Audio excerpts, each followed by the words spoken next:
Milagros de Dios en el Antiguo Testamento.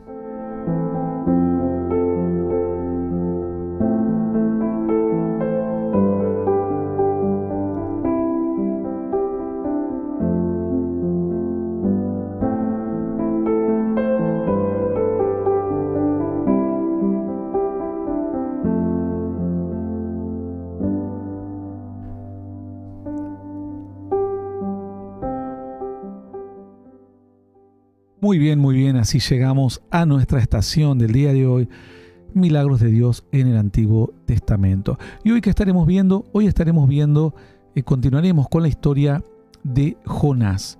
Vamos a avanzar lo que podamos porque estamos un poco cortos en el tiempo, pero siempre es importante seguir estudiando la Escritura y continuar con nuestra historia. Recuerden entonces que estamos en Jonás 1, Jonás en el capítulo 1, que nos cuenta acerca de esta historia, ¿no? Cuando Dios lo manda a Jonás a predicar a la ciudad de Nínive. Ya hemos explicado el versículo 1 en adelante y hemos visto más o menos hasta el versículo 7, creo. Claro, cuando dice, les cuento brevemente, Dios envía a Jonás a predicar a un lugar llamado Nínive y él dice que huye y se va a otro lugar, para huir de la presencia de Dios se va a Tarsis, ¿no? Desciende a un lugar llamado Jope y allí toma una nave para ir a Tarsis. En medio del mar se despierta una gran tormenta y entonces la tempestad era inusual, era muy grande, el mar estaba terriblemente embravecido, a tal punto que los marineros desconocieron aquel clima y aquellas olas. Se vieron desesperados con temor a que ese era su último día de vida y empezaron a clamar a su Dios, cada uno a sus dioses. Vivíamos en sociedades que en muchos casos eran politeístas, es decir, tenían muchos dioses. Entonces comenzaron cada uno a clamar a sus dioses y a tirar todos los enseres de marcha, digamos, todos los elementos necesarios como el agua, la comida, la carga, lo que transportaban, porque nada tenía valor cuando en juego está tu propia vida. Así que tiraron todos los enseres que había en la nave y Jonás dice que había bajado al interior y se había echado a dormir. Esto es en Jonás 1:5. En el verso 6 nos cuenta que Jonás, entonces, el patrón de la nave, decide ir y despertar a Jonás. Y le dice, levántate y clama a tu Dios. ¿Qué tienes, dormilón?, le dice en el verso 6. Levántate y clama a tu Dios. Quizás Él tendrá compasión de nosotros y no pereceremos. Ya hemos visto lo que significaba esto. Hemos pasado versículo por versículo. Creo que esta es la tercera o cuarta visita a esta estación. En el verso 7 dice que echaron suertes. Ya expliqué de qué se trataba esta situación. Y la suerte recae sobre Jonás. Entonces le dijeron, decláranos. ¿Por qué nos ha venido este mal? ¿Qué oficio tienes? ¿De dónde vienes? ¿Cuál es tu tierra? ¿Y de qué pueblo eres? Esto es en el versículo 8. Entonces, en medio de una situación adversa, ¿qué podemos ver? Que en medio de una situación adversa, cada uno sabía la historia del otro y ellos pensaban que si uno hacía las cosas mal tarde o temprano, lo que el hombre siembra, cosechará. Y dijeron, nosotros estamos seguros de que no somos perfectos, no somos hombres muy buenos, pero tampoco somos tan malos como para ofender a alguien que esté arriba en el cielo o a un Dios. Dijeron, aquí debe haber otro que no conocemos. Y el otro era Jonás. Le dijeron, ¿tú qué haces? ¿Qué mal hiciste? Que la maldición nos está persiguiendo a todos por culpa tuya. ¿Qué oficio tienes? ¿Cuál es tu tierra? ¿Y de qué pueblo eres? Él respondió, yo soy hebreo. Y temo a Jehová Dios de los cielos, que hizo el mar y la tierra. Y aquellos hombres temieron sobremanera. Entonces, cuando él les dijo, porque tengan en cuenta esta situación, que ellos tenían dioses para cada aspecto, el Dios de ellos era como más específico, digamos. Había un Dios para las cosechas, había un Dios para la fertilidad, había un Dios para la alegría, había un Dios para el amor, había un Dios para la guerra, etc. Cada aspecto de la vida tenía un Dios específico que atendía esa área. había un Dios del mar, del cielo, de las montañas y demás. Cuando él le dice, yo creo en un Dios, que es el Dios del cielo y de la tierra, creador, el Dios de los cielos que hizo el mar y la tierra, no queda nada debajo de la órbita en el cual ellos piensen que hay otra posibilidad de que otro Dios pequeño intervenga. Hablo desde el punto de vista del politeísmo de ellos. Para ellos, en la tierra había muchos dioses. Dios para cuidar los animales, un Dios para encontrar cosas perdidas, un Dios para la alegría, para la esterilidad, para destruir la esterilidad, etc. Cuando Jonás le dice,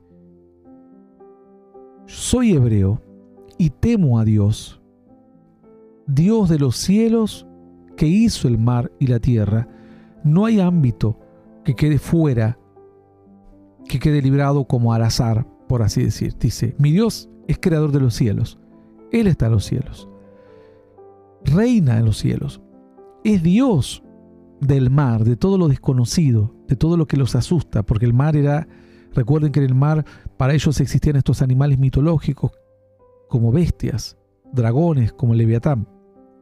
Bueno, y soy Dios de todo lo que ustedes conocen. Ese es el Dios, el que es Dios de todo lo que ustedes conocen. A ese Dios sirvo. Pero él no les dijo nada más que esto. En el verso 10 dice, y aquellos hombres temieron sobremanera. Y le dijeron, ¿por qué has hecho esto? Si tu Dios es tan poderoso, si tu Dios gobierna los cielos, gobierna las aguas y lo desconocido y las profundidades de las aguas y los misterios más allá de las aguas, y todo lo conocido que es la tierra, entonces es el Dios de dioses, es el Todopoderoso. Ofender al Dios de la guerra, cuando termine la guerra, a lo sumo no me protegerá para la próxima, pero puedo vivir en paz. Ofender al Dios de los cultivos, de última voy y compro grano a alguien que le fue bien en sus cultivos, a lo sumo no me bendecirá los cultivos. Pero ofender al Dios del cielo, del mar y de la tierra, estamos perdidos. ¿A dónde huiremos de ese Dios? Por eso le dijeron, ¿por qué nos has hecho esto? ¿Por qué has hecho esto? Tuvieron temor automáticamente cuando les dijo así. Ellos no conocían a Jehová Dios. Pero cuando les dijo, el Dios en el que creo es el que gobierna en todo lo que existe, entonces ellos dijeron, aquellos hombres temieron sobremanera y le dijeron, ¿por qué has hecho esto? Porque ellos sabían que huía de la presencia de Jehová, pues Él se los había declarado. Contándole esto, obviamente, le siguió contando, porque le preguntaron, ¿y qué? Le dijeron, ¿a qué te dedicas?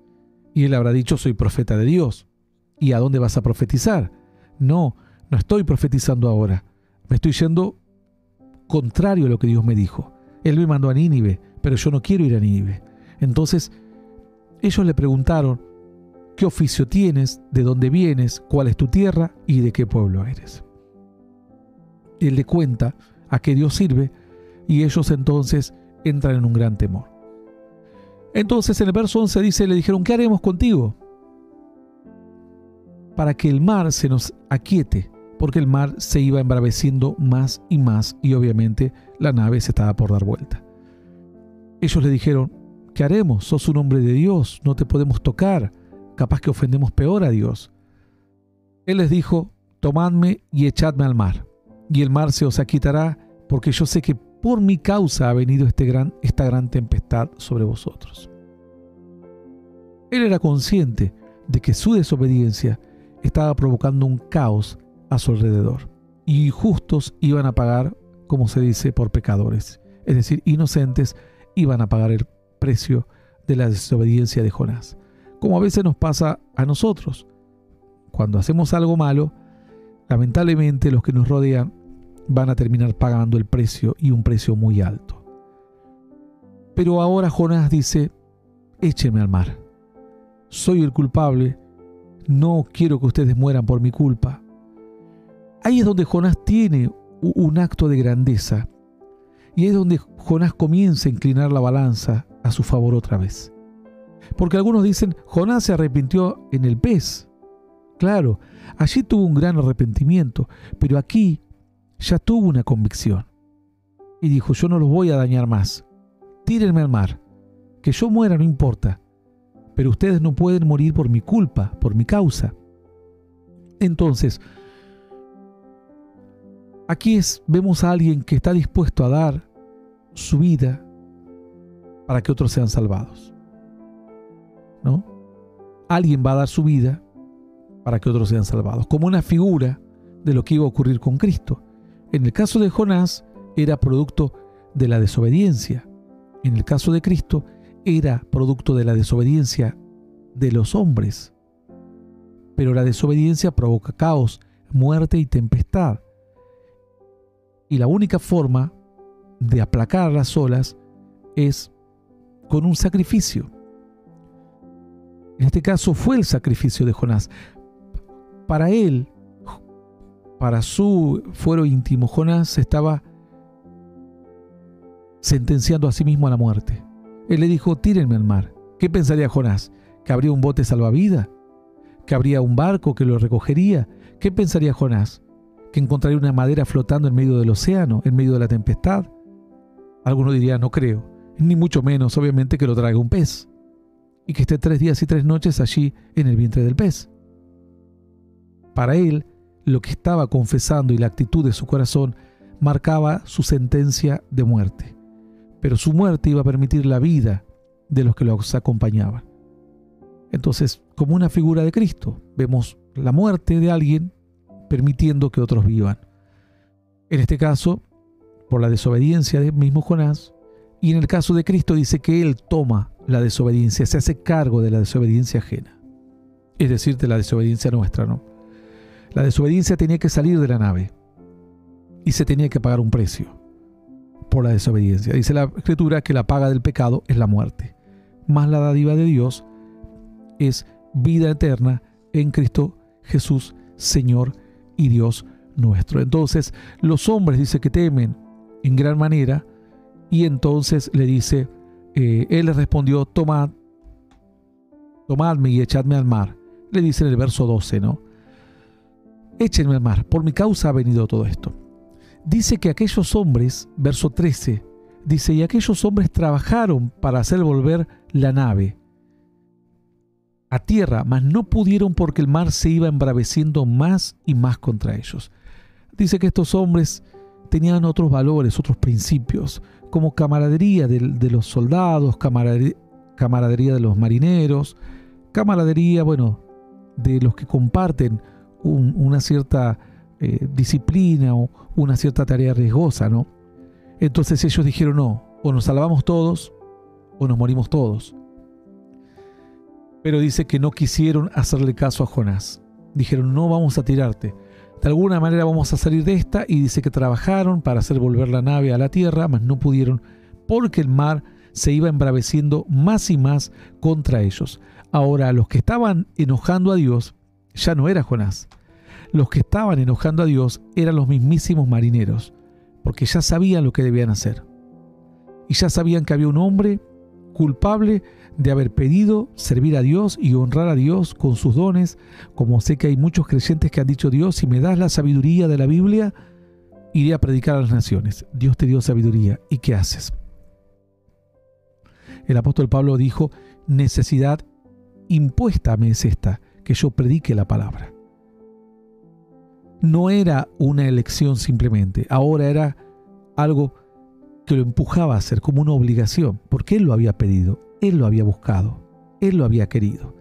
Yo he conocido a muchos hombres y mujeres que dijeron, Señor, si me permites ver un milagro, Señor, si me permites, si me prosperas, si me das un compañero, Señor, estoy sola, con él vamos a servir, a trabajar para tu reino, si me das una compañera te voy a honrar. Las miles de promesas, luego Dios se los dio. ¿Y qué hicieron? Se hicieron los tontos. Desobedecieron. Ahora, ellos tenían conocimiento. El conocimiento implica una obligación. Yo te enseño la palabra. Todo lo que sé antes de irme de esta tierra te voy a enseñar sin ningún costo y sin ningún tapujo. Te voy a enseñar absolutamente todo. Sé que le voy a enseñar a gente muy nueva que va a asimilar algo gente un poquito madura que va a asimilar mucho más, gente más crecida, pastores, siervos, misioneros que van a asimilar prácticamente todo. Ahora, ¿qué haces con ese conocimiento? ¿Qué haces? El conocimiento implica una acción, te obliga. Si vos sabés que cierta medicina te ayuda a combatir cierta infección, no vas a ver a tu amigo padeciendo. Le vas a decir, mira, yo tomé lo mismo, tenía lo mismo y tomé esta medicina y me sané. Si lo dejase sufrir, serías una persona cruel, irresponsable de ver sufrir a tu amigo. Bueno, entonces ellos dicen que trabajaron para hacer volver la nave, mas no pudieron, porque el mar ahora se iba embraveciendo más y más contra ellos. Antes el mar estaba contra Jonás. Ahora, dice la Escritura, ya era contra ellos. Verso 13. Dice el 14, entonces clamaron a Jehová. Todos los marineros clamaron a Jehová y dijeron, te rogamos ahora, Jehová, que no perezcamos nosotros por la vida de este hombre, ni pongas sobre nosotros la sangre inocente, porque tú, Jehová, has hecho esto como has querido. Y tomaron a Jonás y lo echaron al mar, y el mar se aquietó de su furor. Fíjense que estos hombres, sin conocer a Dios, oraron a Dios, dijeron, este es el Dios dueño del cielo, de la tierra y del mar, de todo lo que existe. Vamos a orar. Dios, te rogamos, dijeron. Nos estamos muriendo por culpa de este hombre, porque nosotros tratamos de ser gente buena en la vida. Estamos trabajando. No estamos tirados, no somos bandidos robando los caminos a la gente que trabaja. Somos hombres trabajadores que arriesgamos nuestra vida en esto. Te pedimos que no nos dejes morir por la culpa de la desobediencia de esta persona. Y que no pongas la sangre de este hombre que lo vamos a matar sobre nosotros. Porque tú permitiste que esto sucediese así. Y no podemos escapar a esta verdad. Y dice que entonces, dicho esto, tomaron a Jonás y sacaron la desobediencia de la embarcación, y automáticamente el mar se aquietó de su furor. Así nomás, automáticamente, dice la Escritura, el mar se aquietó de su furor. ¿Qué tenían que hacer? Quitar la desobediencia. Yo escucho familias que todos los días le dicen, vení pactá, vení dame plata, tenés que colaborar con una obra. Si no querés que las iglesias desaparezcan, tenés que colaborar y ser un fuerte colaborador y una persona que aporte, un buen patrocinador de la tarea con tus compromisos, según tu madurez. A medida que madures, vas a entender lo que estás haciendo. Y Dios te va a recompensar en diferentes ámbitos de tu vida. Ahora bien, pero hay personas que creen que dicen, yo voy a pactar para que mi matrimonio se arregle. No, tenés que echar por la borda, tirar por la borda, no a tu marido, no a tu esposa, no a tus hijos, no a tu familia. Tenés que tirar por la borda la desobediencia hacia Dios. Ver qué es lo que está ofendiendo a Dios. Ellos dijeron, Dios, sabemos que este hombre está aquí y no queremos perecer por él. Porque él es el que te está ofendiendo. Nosotros ni te conocemos siquiera, y mucho menos ofenderte. Pero él confesó que te ha ofendido. Y sabemos que entre que él te siga ofendiendo y nosotros sigamos siendo parte del grupo, de rebote vamos a ligar nosotros toda esta adversidad, vamos a sufrir esta adversidad con él. Recuerden que esto no es un hecho aislado, en la Biblia. El manto babilónico que toma aquel hombre y lo esconde provocó la derrota de todo el ejército de Josué, que había conquistado Jericó, y ahora no podía vencer a un pueblo mucho más débil. ¿Pero por qué? Porque había un hombre que tenía desobediencia y la había introducido al grupo. Una cosa es cuando alguien encubiertamente entra con desobediencia. Otra cosa es cuando vos sos cómplice de la desobediencia de los falsos profetas. Te vas a hundir en el barco con él. Fíjense que estos marineros dijeron, él desobedeció, pero nosotros no. Nosotros no te conocemos, y ahora que por primera vez escuchamos de ti, no te vamos a ofender. Porque ellos se dieron cuenta que al trabajar para hacer volver la nave a tierra, y no podían, se daban cuenta que ahora el mar se estaba embraveciendo más y más, dice específicamente el verso 13, contra ellos. Entonces dijeron, no, él ofendió a Dios, yo no voy a ser parte de esto. No, ya intentamos. querer quedar bien moralmente, para no tirarlo por la borda, moralmente. ¿Qué era lo mejor hacer moralmente? Salvarlo. Pero si ellos sabían que era de maldición, ¿qué es mejor moralmente hacer? ¿Acercarte a tu amigo que se dice ser pastor y es un falso profeta? ¿O dejarlo abandonado? No, dice, moralmente es mejor estar cerca porque nadie deja un soldado herido, nadie... Bueno, a veces quedarte al lado o en una iglesia de falsos profetas te hace tomar la actitud contraria a la que tomaron estos marineros. Estos dijeron, ahora nos damos cuenta que nuestra actitud, por más buena intención que tenemos de salvar la nave y salvarlo a Jonás, está haciéndote airar, Señor, por lo cual no te enojes más contra nosotros. Si nos tenemos que alejar de este hombre, nos alejaremos. No había lamentablemente donde correr. No es que lo tiraron por la borda porque querían matarlo. Si hubiesen estado en el desierto, lo dejaban que se vaya para otro lado y le decían, aléjate de nosotros. Pero aquí no había cómo alejarlo, estaban en la misma barca. La única forma era tirarlo por la borda. ¿Quiénes son cómplices de los falsos profetas, de las falsas doctrinas? Se obstinan en seguir luchando para mantener la barca a flote.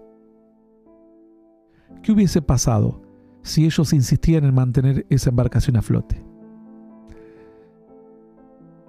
Lamentablemente iban a pagar el precio de la desobediencia de Jonás y ahora con sus vidas iban a pagar el precio de su obstinación y de su propia desobediencia. Bueno, el tiempo está avanzando mucho. Mañana retomaremos un poco esta historia, una historia muy, muy buena, muy hermosa, que nos deja muchas lecciones. Nos vamos de la estación.